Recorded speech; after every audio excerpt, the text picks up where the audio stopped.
Hi hello नमस्कार, कैसे हैं आप सब। आशा करता हूँ बहुत अच्छे होंगे। दोस्तों आज की वीडियो में हम डिस्कस करने जा रहे हैं मॉडल प्रैक्टिस सेट नंबर 16। उम्मीद है आप सभी ने टेलीग्राम से पीडीएफ को डाउनलोड करके लगा लिया होगा। तो चलिए दोस्तों उसका सोल्यूशन देखते हैं और वीडियो को लास्ट तक देखिएगा दोस्तों, जिससे कि आपको फ़ायदा मिल सके। यानी कि बीच में देखे और बीच में से छोड़ दे तो अकबकाना नहीं है, परेशान नहीं होना है, शांति से आस्थापूर्वक सेट लगाना, उसके बाद डिस्कशन देखना। इससे आपको विश्वास मानिए बहुत ही फ़ायदा होगा।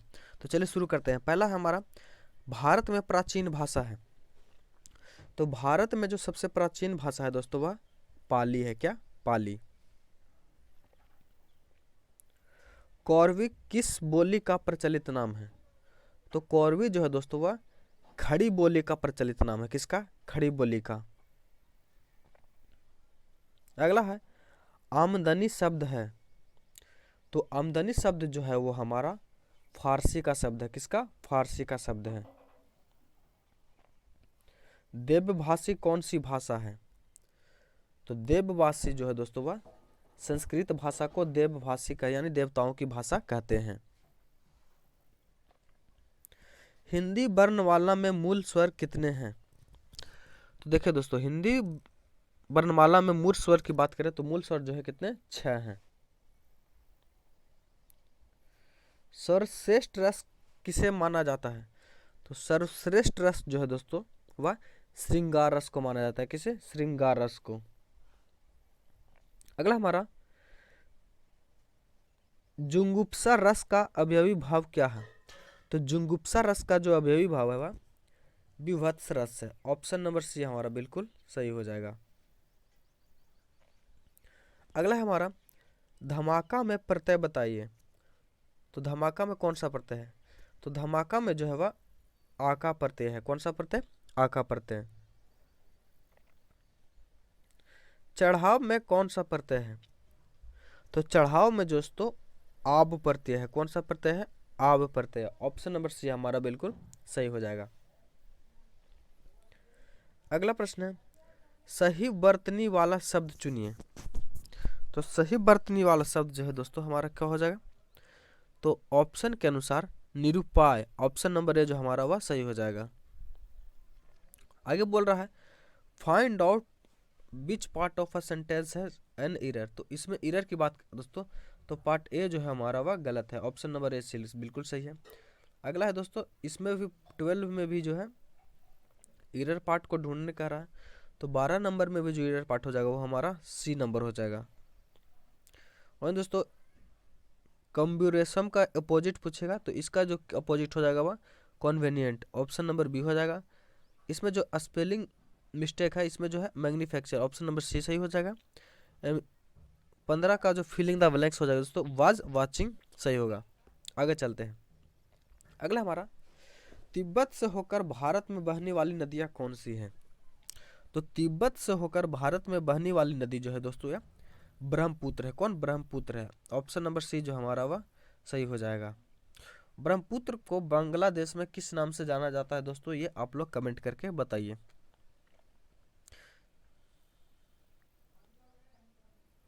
हैदराबाद पहले किस नाम से जाना जाता था? हैदराबाद की बात करें दोस्तों तो हैदराबाद को पहले जो है वह भाग्यनगर के नाम से जाना जाता था। किसके नाम से? भाग्यनगर के नाम से। अगला है हमारा, कुल्लू घाटी कहाँ स्थित है? बात करें दोस्तों कुल्लू घाटी की तो कुल्लू घाटी जो है हिमाचल प्रदेश में। कहा? हिमाचल प्रदेश में। अगला प्रश्न हमारा, इनमें से किस क्षेत्र में मकचुंद बिजली परियोजना स्थित है? तो मकचुंद बिजली परियोजना जो है यह कोरापुट में है। कहाँ? कोरापुट में। कौन सी पर्वत श्रेणी भारत के दक्षिण तथा उत्तरी भागों को अलग करती है? तो भारत के दक्षिणी तथा उत्तरी भाग को अलग करने वाले जो पर्वत श्रेणी है वो कौन है? वह तो है दोस्तों कौन? सतपुड़ा। ऑप्शन नंबर बी हमारा बिल्कुल सही हो जाएगा। अगला है, तार का आविष्कारक किसने किया था? तो तार यानी टेलीग्राफ का आविष्कार जो है यह किसके द्वारा गया था? तो यह जो किया गया था SMB मोर्स के द्वारा किया गया था।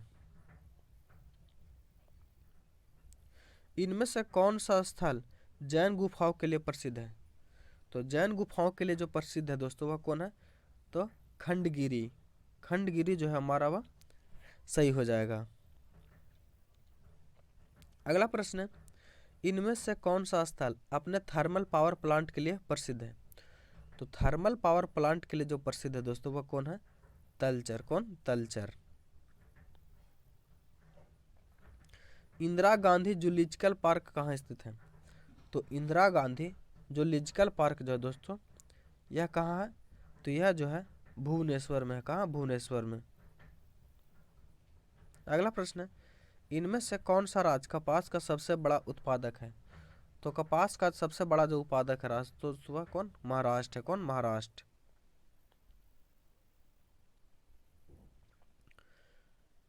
टेलीफोन का आविष्कार किसने किया था?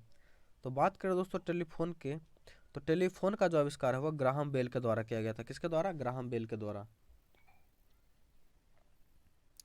भारतीय उच्चतम न्यायालय की प्रथम भारतीय महिला न्यायाधीश कौन थी?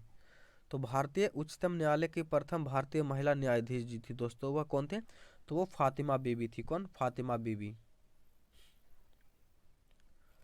भारत में पहली रेलगाड़ी का उद्घाटन किस वर्ष हुआ था? तो भारत में पहली रेलगाड़ी का जो उद्घाटन हुआ था वह 1853 ईस्वी में। कब? 1853 ईस्वी में लॉर्ड डलहौजी के शासनकाल में मुंबई से थाने के बीच में चलाई गई थी। अगला प्रश्न है हमारा, भारत में वित्त आयोग का प्रधान कार्य क्या है? तो भारत में वित्त आयोग का जो प्रधान कार्य है केंद्र और राज्य के बीच राजस्व का वितरण। ऑप्शन नंबर ए जो हमारा वह सही हो जाएगा। अगला है, इनमें से किस स्थान के निकट प्रसिद्ध कलिंग युद्ध लड़ा गया? तो कलिंग युद्ध कहाँ लड़ा गया था दोस्तों? तो कलिंग युद्ध जो लड़ा गया था वह ढहौली के नजदीक लड़ा गया था। किसके नजदीक? ढहौली के नजदीक। अगला प्रश्न हमारा, भारत के इन राज्यों में से सबसे अधिक शहरी जनसंख्या किस राज्य की है? तो सबसे अधिक शहरी जनसंख्या जो है महाराष्ट्र राज्य की है। किसकी? महाराष्ट्र राज्य की। अगला प्रश्न हमारा, अभिज्ञान शाकुंतलम किसने लिखा है? तो अभिज्ञान शाकुंतलम के जो लेखक है दोस्तों वह कालिदास है। कौन? कालिदास। सदाबहार वनों का दूसरा नाम क्या है? तो सदाबहार को हम लोग उष्णकटिबंधीय वन के नाम से भी जानते हैं। अगला प्रश्न है, इनमें से किस राज्य में लिग्नाइट का सबसे बड़ा भंडारण है? तो लिग्नाइट का जो सबसे बड़ा भंडारण है दोस्तों वह तमिलनाडु है। कौन? तमिलनाडु। भारत के पश्चिमी समुद्री तट को किस नाम से जाना जाता है? तो भारत के पश्चिमी समुद्री तट को जो हम लोग जानते हैं दोस्तों वह किस नाम से जानते हैं? तो हम लोग कोंकण के तट के नाम से जानते हैं। इनमें से कौन सी नदी चीन का शोक के रूप में जाना जाता है? तो चीन के शोक के रूप में हम लोग हांगो नदी को जानते हैं। किसको? हांगो नदी को। अगला प्रश्न हमारा, 20 जनवरी 1956 को भारत, तो 20 जनवरी 1956 को भारत जो है गुट निरपेक्ष बन गया था। ऑप्शन नंबर डी हमारा बिल्कुल सही हो जाएगा। अगला प्रश्न है, प्राथमिक क्षेत्र का तात्पर्य क्या है? तो प्राथमिक क्षेत्र का जो तात्पर्य है दोस्तों वो क्या है? तो वह जो है कृषि से है। धरती से हवा में मार करने वाला प्रक्षेपास्त्र कौन सा है? तो धरती से हवा में मार करने वाला जो प्रक्षेपास्त्र है दोस्तों वह त्रिशूल है। कौन? त्रिशूल। अगला हमारा, रेल कोच फैक्ट्री निम्नलिखित में से कहाँ स्थित है? तो रेल कोच फैक्ट्री की बात करें दोस्तों तो यह जो है कपूरथला में। कहाँ? कपूरथला। जगन्नाथ मंदिर को किसने बनवाया था? तो जगन्नाथ मंदिर को जो बनाने वाले थे वो अवंती बर्मन ने। किसने? अवंती बर्मन ने बनाया था।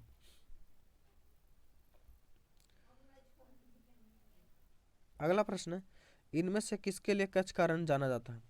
तो कच्छ का रण जो है दोस्तों वह जंगली गधा के लिए जाना जाता है। किसके लिए? जंगली गधा के लिए। जिसका सफलतापूर्वक परीक्षण किया जा चुका है ऐसे भारतीय व्यापारी का सैनिक वायुयान का नाम क्या है? तो इसका नाम जो है वो क्या है? सारस है दोस्तों। तंजौर पेंटिंग निम्नलिखित में से किससे में के कलात्मक समय का उदाहरण है? तो तंजौर पेंटिंग जो है दोस्तों पेंट लकड़ी व सिल्क का है। ऑप्शन नंबर डी हमारा बिल्कुल सही हो जाएगा। नोबेल पुरस्कार प्राप्त करने वाले प्रथम भारतीय कौन थे? तो नोबेल पुरस्कार प्राप्त करने वाले प्रथम भारतीय जो थे रविंद्रनाथ टैगोर थे। कौन? रविंद्रनाथ टैगोर। अगला हमारा गेटवे ऑफ इंडिया कहाँ स्थित है? तो गेटवे ऑफ इंडिया जो है दोस्तों यह मुंबई में है। कहाँ? मुंबई में।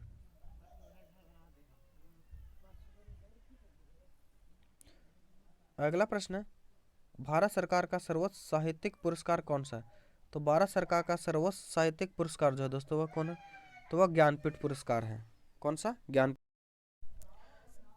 अगला है हमारा, इनमें से किसके लिए टिकड़ा पाड़ा स्थित अभ्यारण्य जाना जाता है? तो टिकड़ा पारन अभ्यारण्य जो दोस्तों यह किसके लिए? तो घड़ियाल के लिए जाना जाता है। किसके लिए? घड़ियाल के लिए। अगला है हमारा, केनन शब्द से संबंधित है। तो केनन जो है दोस्तों किससे संबंधित है? तो केनन जो है वो हमारा बिलियर्ड से संबंधित है। किससे? बिलियर्ड से। शीतकालीन फसल ऋतु को भारत के किस नाम से जाना जाता है? तो शीतकालीन फसल को जो ऋतु वो उसे रबी फसल के नाम से जाना जाता है। किसे? रबी फसल के नाम से। इनमें से एशिया का सबसे बड़ा खारे पानी का झील कौन सा है? तो एशिया का सबसे बड़ा खारे पानी का झील जो दोस्तों वो कौन सा हो जाएगा हमारा?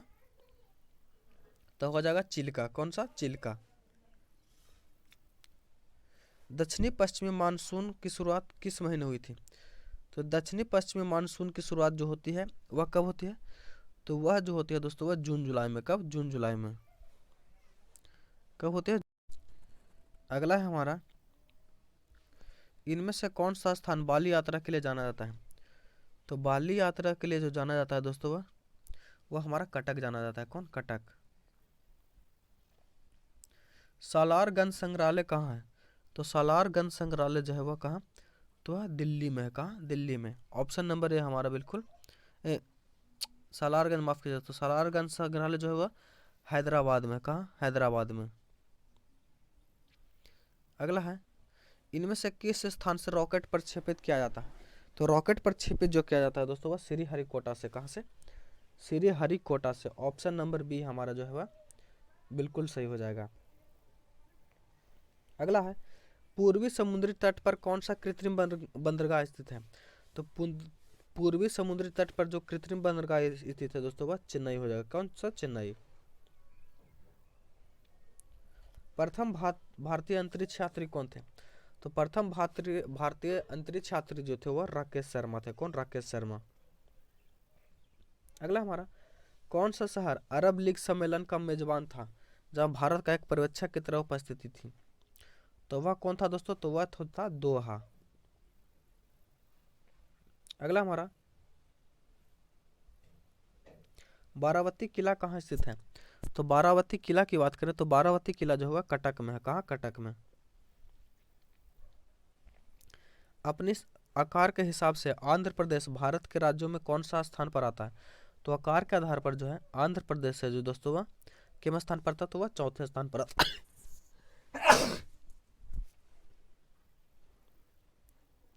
अगला है,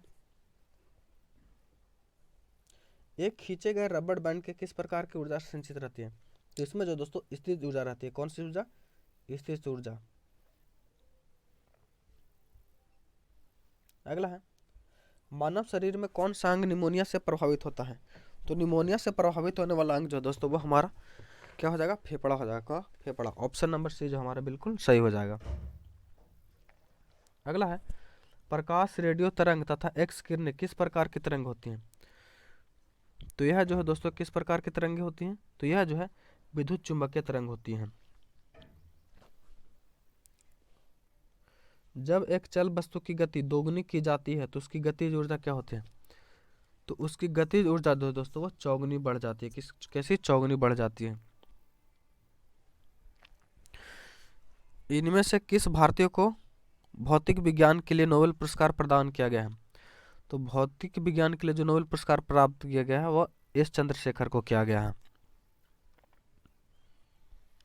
अगला है, भारत में प्रथम सफल तुल्यकालिक उपग्रह का नाम क्या है? तो भारत में प्रथम सफल तुल्यकालिक उपग्रह का जो नाम है दोस्तों वह क्या है? तो वह जो है हमारा एप्पल है।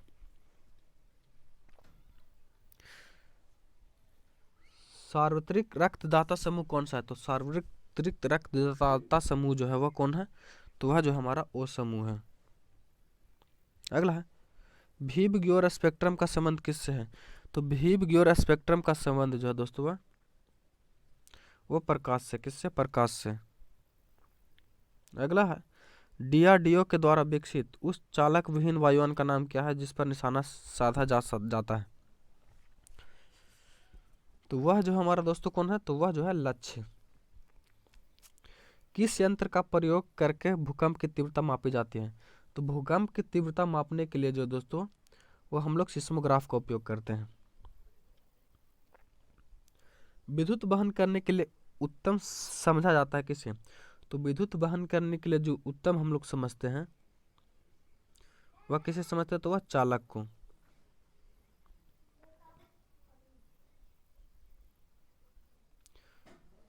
अगला है हैजा के टीका की खोज किसने की थी?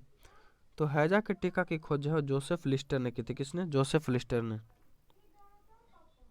अगला प्रश्न है वनस्पति में जीवन होता है इसका शोध किया जाता है। तो वनस्पतियों में जीवन होता है इसका शोध किसने किया था? तो इसका शोध जो है दोस्तों वह जेसी बोस ने किया था। किसने? जेसी बोस ने। अगला है मानव शरीर में पित्त का निर्माण करने वाली सबसे बड़ी ग्रंथि कौन सी है? तो मानव शरीर में पित्त का निर्माण करने वाली जो सबसे बड़ी ग्रंथि है वह गॉल ब्लैडर है। कौन? Gall bladder. आनुवंशिकता के अध्ययन को क्या कहते हैं? तो आनुवंशिकता के अध्ययन को हम लोग क्या कहते हैं? तो आनुवंशिकता के अध्ययन को हम लोग जेनेटिक्स कहते हैं। क्या? जेनेटिक्स। कार्बन डाइऑक्साइड की प्रकृति कैसी होती है? तो कार्बन डाइऑक्साइड की प्रकृति कैसी होती है? तो कार्बन डाइऑक्साइड की प्रकृति जो है वह गंधहीन होती है। कैसी? गंधहीन होती है। कौन सी ग्रंथि इंसुलिन स्रावित करती है? तो इंसुलिन स्रावित करने वाली जो ग्रंथि है वह अग्नाशय है। कौन? अग्नाशय। मांसपेशियों में किस द्रव को एकत्रित होने के लिए थकावट आती है? तो मांसपेशियों में जब लैक्टिक अम्ल जम जाता है तो थकावट होता है। कौन सा अम्ल? लैक्टिक अम्ल जमता है तो थकावट होता है। एक बैक्टीरिया में क्रोमोसोम की संख्या कितनी होती है? तो एक बैक्टीरिया में क्रोमोसोम की संख्या जो होती है वह एक होती है। कितनी होती है? एक होती है।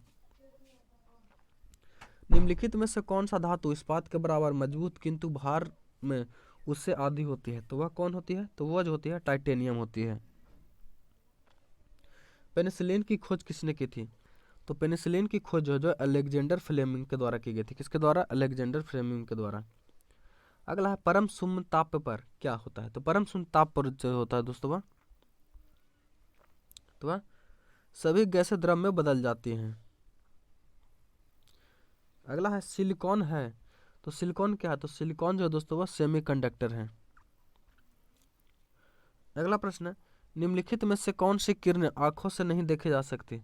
तो आंखों से नहीं देखे जाने वाली जो किरण है दोस्तों वह कौन है? तो उपयुक्त सही परावैंगनिक किरणें, गामा किरणें, अवरक्त किरणें। आंधी के आगमन के पूर्व बैरोमीटर के पारे का स्तर क्या होता है? तो उसका जो समान स्तर नीचे गिर जाता है। ऑप्शन नंबर ए हमारा बिल्कुल सही हो जाएगा। अगला है मानव शरीर की सबसे बड़ी ग्रंथि है। तो मानव शरीर की सबसे बड़ी ग्रंथि जो है दोस्तों वह लीवर है। कौन? लीवर। वायुमंडल में सर्वाधिक कौन सी गैस है? तो वायुमंडल में सर्वाधिक गैस जो है दोस्तों वह नाइट्रोजन है। कौन? नाइट्रोजन। अगला प्रश्न हमारा निम्न में से अश्रव्य तरंग कौन है? तो अश्रव्य तरंग जो है दोस्तों वह कौन है? तो वह जो है 20 हर्ट्ज से ऊपर। अगला प्रश्न है दूध की शुद्धता किससे मापी जाती है? तो दूध की शुद्धता जो हम लोग लैक्टोमीटर से मापते हैं। किससे? लैक्टोमीटर से। ऊष्मा के स्थानांतरण का कारण क्या है? तो ऊष्मा के स्थानांतरण का कारण है तापांतर। क्या? तापांतर। आगे मैथ का प्रश्न है दोस्तों, आप लोग इसको सॉल्व कर लिएगा। इसका हम लोग आंसर बता दे रहे हैं। अगर कहिएगा तो वीडियो को कमेंट में जरूर बताइए, इसका सोल्यूशन भी हम लोग कर देंगे। इसका जो आंसर रहेगा दोस्तों 20,800। इस प्रश्न को सॉल्व करें तो इसका आंसर आ जाएगा 14।